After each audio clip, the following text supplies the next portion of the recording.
If the police pull you over for a traffic violation, Boy, I pulled you over because you're going 77 and a 55. they can use a dog to sniff the air outside of your vehicle. Dispatch, go ahead and send a K9 for a drug sniff.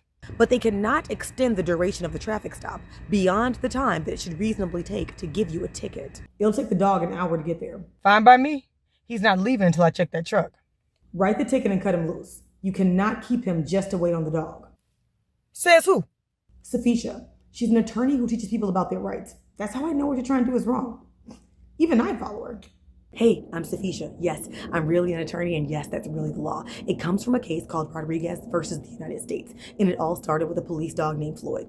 So one day, shortly after midnight, Floyd is in a patrol car with an officer named Struble. When Struble sees an SUV veer off of the highway onto the shoulder for a second or two and then back onto the highway, Struble pulled the car over. When Struble walked up the SUV, he asked the driver, what's the deal? And the driver was like, oh, I swerved to avoid a pothole. So then Struble took the driver's license, proof of insurance, and registration back to the patrol car and did a check on the driver. Once he completed a check on the driver, Struble went back to the SUV, and this time to interact with the passenger. So he did ask the passenger, hey, what were you guys doing? Where are you coming from? Where are you going? The passenger was like, oh, there was a Mustang for sale. We went to go see it. Now we're on the way back. So then Struble took the passenger's identification and went back and run a check on the passenger. While this is going on, Struble calls for a second officer, and he writes Rodriguez a ticket, a warning ticket, for driving on the shoulder. Once he's done, Struble goes back to the SUV, gives Rodriguez the warning ticket, and basically the stop is finished. But Struble doesn't let Rodriguez leave. Because remember Floyd, the dog that's in the car? Struble wants Floyd to sniff Rodriguez's car. So Struble asks Rodriguez, hey, can my dog sniff your car? Rodriguez was like, no, thank you. And so Struble was like, that's fine. Turn off the engine, get out of the car. And Struble made Rodriguez wait outside in front of his patrol car until the second officer arrived. When the second officer arrived, Struble took Floyd the dog and walked around Rodriguez's SUV. Nothing. Then Struble took Floyd the dog around the SUV again. Halfway through the second pass, Floyd the dog alerted on the car, which indicated that there were drugs inside. The police then searched the car, and they found a big bag of meth.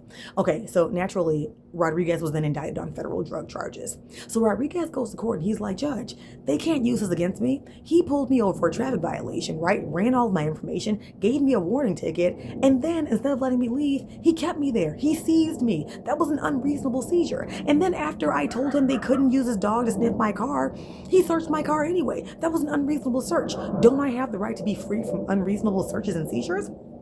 So then the Supreme Court had to decide whether or not it was okay for Struble to keep Rodriguez there during the traffic stop just so that his dog could sniff the car when Struble didn't suspect there was any more criminal activity going on.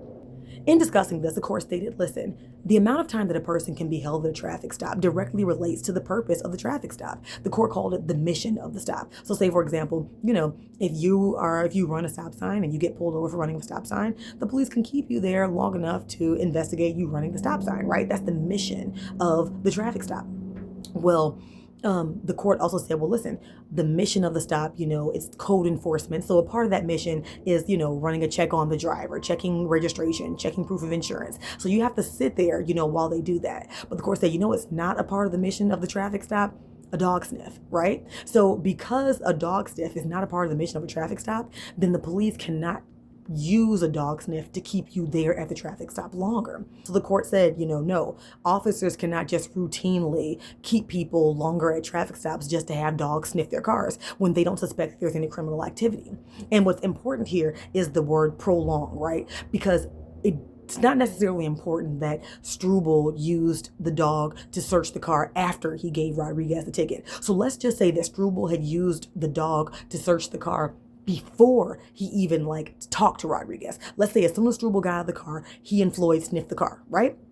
If he had done that, that would likely still be a problem because that still prolonged the stop, right? It still prolonged the length of the stop.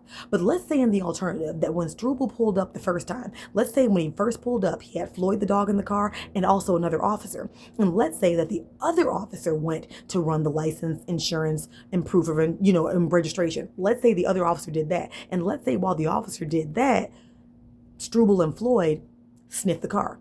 If the drugs had been found at that point, then that would have been okay, because then they wouldn't have been extending the length of the traffic stop because the traffic stop was still going. Okay. So if you're ever trying to figure out whether or not it was okay to use the dog, just consider the facts and say, okay, was this stop prolonged, and was there any other reason to suspect criminal activity? So in the end, it's thanks to Struble, his dog Floyd, and Rodriguez that we know that if the police pull you over for a traffic violation, they can use a dog to sniff the outside of your car, but they cannot extend the traffic stop beyond the time that it should reasonably take to issue you a ticket.